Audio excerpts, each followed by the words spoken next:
नमस्कार दर्शक बंधु आपण मानक समस्त को आम चैनल को पुणी थे स्वागत। पछा पछा घरोई उपचार गुड़िक समस्त धैर्यर सहित शुणु आग को निश्चय आपण मानकर ये सब काम निश्चय आसब। नंबर 1 नियमित नींब पत्र को सिझाई से ही पानी रे गाधोइबा द्वारा शरीर चर्म रोग दूर होता है।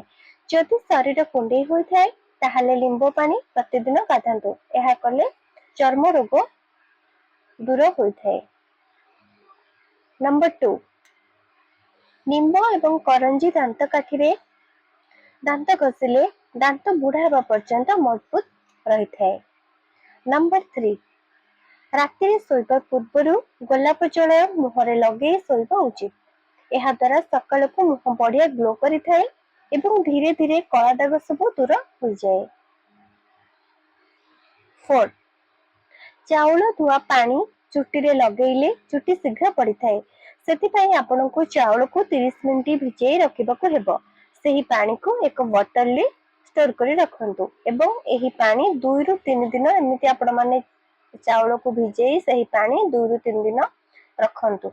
एमिति करिके आपण माने तापरे एही चाउल धुआ पानी को सेतिरे अल्प नडिया तेल मिसई देकी केसरे लगांतु।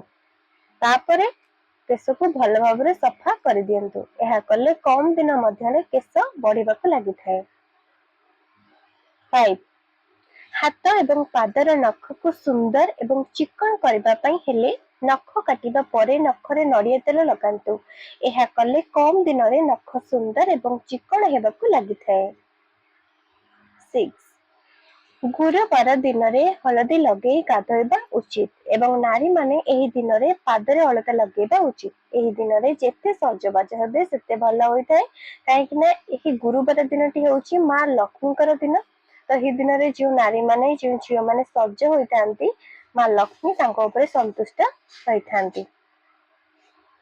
नंबर 7 40 वर्ष पर मासिक स्वास्थ्य चेकअप होगा उचित। ब्लड प्रेशर डायबिटीज सुगर इत्यादि चेकअप करने निहाती आवश्यक। नंबर 8 नियमित डालिंब काकुड़ी एवं गाजर खाउथिबा लोक माने अधिक बयस रे मध्य कम बयस पर देखा जाइथांती। जदि आपण निजर बयस तुलना रे 10 वर्ष सान देखा जिबा पई चाहउछंती ताहाले आपण नियमित गाजर खांतु। एहा कले आपण निज बयस ठारू कम देखा जिबे। घरे प्रस्तुत होइतिबा खाद्य बा घरे मां को हाथ तियारी खाद्य खांतु जेमिति कि विभिन्न प्रकार साग सजना साग पालंग साग पोई साग कुसुम साग कखारु साग पिता साग कानिसिरी साग कलरा पत्रर साग इत्यादि विभिन्न प्रकार साग खांतु। यह केश बढ़ेबारे मध्य सहायता करे। तो साग निहाती समस्त को खाइबा उचित। नंबर 10 घरे विभिन्न प्रकार डाली प्रस्तुत करी खांतु। डाली रो प्रचुर प्रोटीन एवं विटामिन मिली थाए। मुग डाली रे अधिक परिमाण रे प्रोटीन रही थाए। आपण घरे मसूर डालमा मुग डालमा हरड़ डालमा इत्यादि चना डालमा इत्यादि करके खांतु एवं सुस्थ रुहंतु हेल्दी रुहंतु। आगो को पढ़िबा पूर्व जदि वीडियोटी भल लागिथिबो हृदय रे गोटे छोटिया लाइक कर दियंतु और कमेंट रे जय जगन्नाथ लिखि दियंतु। नंबर 11 गोलाप फूलर पाखुड़ा को पेस्ट करी आपण एहाकू ओठरे लगेई परिबे। एहा द्वारा ओठ गोलापी और सुंदर कोमल मध्य होइथाय। ता सहित आपण माने ऑलिव ऑयल किंबा कोकोनट ऑयल ए सब टोपे 2 टोपा नेकी मिसेकी ताकू लगेई परिबे ओठरे। एहा द्वारा ओठ बहुत नरम होइथाय। नंबर 12 नूपुर मेहंदी केसरे लगाउथिले चुटी रे भल कलर आसे पई रंग आसीबा पई आपण मेहंदी भिजेबा समय रे सेतरे बीट रस मिसेकी भिजांतु। तापर केसरे एही मेहंदी पैक को लगांतु। एहा द्वारा आपण को केसरे भल रंग आसीथाय। नंबर 13 आपण अधिक सुंदर ग्लो देखा जिबा पई प्रतिदिन प्रचुर पानी पियंतु भल निद नियंतु। गोटे दिन रे 9 रु 12 ग्लास पानी पीबा उचित एवं गोटे दिन रे 7 रु 8 घंटा निद नेबा मध्य आवश्यक। नंबर 14 कला जाई चिन्ह को लिभेबा पई प्रतिदिन लेंबू रस लगांतु। गोटे दिन रे 3 रु 4 थर लेंबू रस लगांतु। 3 रु 4 मास भितरे कला जाईर रंग फिका देखा जिवो किंतु प्रतिदिन एही उपाय को करबा पई पड़िबो। नंबर 15 हातर मेहंदी भल रंग हेबा पई मेहंदी सुखिबा परे भलरे ठंडा पानी रे हाथ को धोई दियंतु तापरे हाथ को भल भाबरे पोछि नड़िया तेल हाथ रे लगांतु एहा द्वारा हातर मेहंदी भल भाबरे पाची थाए भल रंग होई थाए किंबा हाथ रे मेहंदी थिबा बेले मध्ये लेंबु रस लगांतु एहा कले हाथ रे मेहंदी भल रंग होई थाए। नंबर 16 पियाज को दुई फाळ करी घर भितर टांगी देले मशा माछी इत्यादि होई न थाए एवं झिटिपिटी आसुथिबा स्थान रे मयूर पुछ रखिदेले ସେହି स्थान को झिटिपिटी आसे न थाए। नंबर 17 अळा एवं आंबर कोइली को पानी रे बाटी केसरे लगेइले केस कला मचमच होइथाए। नंबर 18 शरीर रे अधिक साबुन लगेଇବା द्वारा शरीर सुखिला हो जाय थाए प्रतिदिन बेसन हळदीर मिश्रण को लगांतु शरीर सफा हेबा सहित चिकन रही थाए सॉफ्ट रही थाए।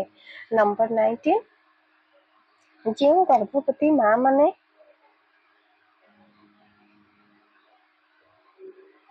अधिक सुंदर आउ सफा देखा जाय थांती सेमानकर झियो हेबार संभावना अधिक रही थाए एवं जो गर्भवती नारी पूर्व अपेक्षा अधिक असुंदर एवं कला रंग देखा जाती सेमानकर पुओ हेबार अधिक संभावना रही थाए किंतु यह 100% सत्य नुहे शरीर अनुଯାୟୀ ଲକ୍ଷଣ ମଧ୍ୟ ଭିନ୍ନ ଭିନ୍ନ ହୋଇଥାଏ ପୁଅ କି ଝିଅ ଯାହା ବି ହେଉ ସୁସ୍ଥ ଶିଶୁଟିଏ ଜନ୍ମ ହେଉ ବୋଲି ଏତିକି ସେହି ସମୟରେ ଭାବିବା ଉଚିତ ସମସ୍ତେ ହିଁ ସମାନ ହୋଇଥାନ୍ତି ପୁଅ ଝିଅ ସେମିତି କିଛି ବି ଫରକ ଆଣିବା ଅନ୍ତର ଆଣିବା ଉଚିତ ନୁହେଁ। ମାସିକ ଧର୍ମ ସମୟରେ ଅଧିକ ସଫାସୁତୁରା ରହିବା ଆବଶ୍ୟକ ନଚେତ ଇନଫେକ୍ସନ ହେବାର ଅଧିକ ଆଶଙ୍କା ବଢିଥାଏ। ଏହି ସମୟରେ ନ ଗାଧୋଇବା ସବୁଠାରୁ ବଡ଼ ଭୁଲ ଅଟେ ଏହା ଦ୍ୱାରା ଦେହ ଅଧିକ ଅସୁସ୍ଥ ହୋଇପାରେ ଏବଂ ଏହି ସମୟରେ ହଳଦୀ ଲଗାଇ ଗାଧୋଇବା ଦ୍ୱାରା କିଛି ବି ଚର୍ମ ରୋଗ ସେହି ସମୟରେ ହୋଇନଥାଏ।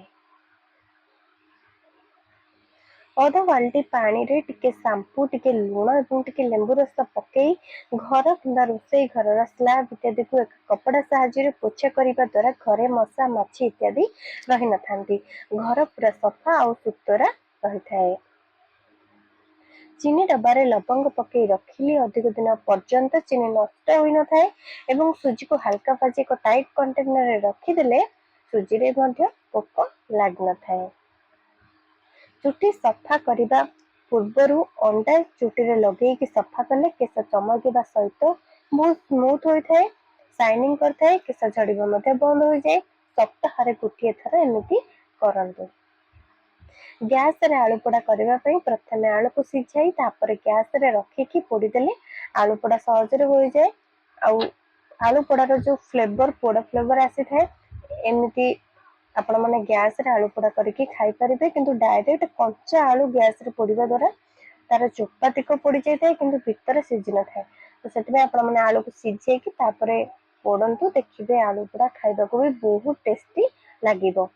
संपूर्ण भिडियोटी देखिथिबारु हृदयରୁ बहुत बहुत धन्यवाद प्रतिदिन एमिति नूआ नूआ भिडियो देखिबा ପାଇଁ ଆମ ଚ୍ୟାନେल को सब्सक्राइब କରି ପାଖରେ ଥିବା ବେल ନୋଟିଫିକେସନ को ऑन କରି ରଖନ୍ତୁ ଏବଂ ସମସ୍ତେ କମେଣ୍ଟରେ ଜୟ ଜଗନ୍ନାଥ ଲେଖି ଦିଅନ୍ତୁ। ଜୟ ଜଗନ୍ନାଥ ଧନ୍ୟବାଦ।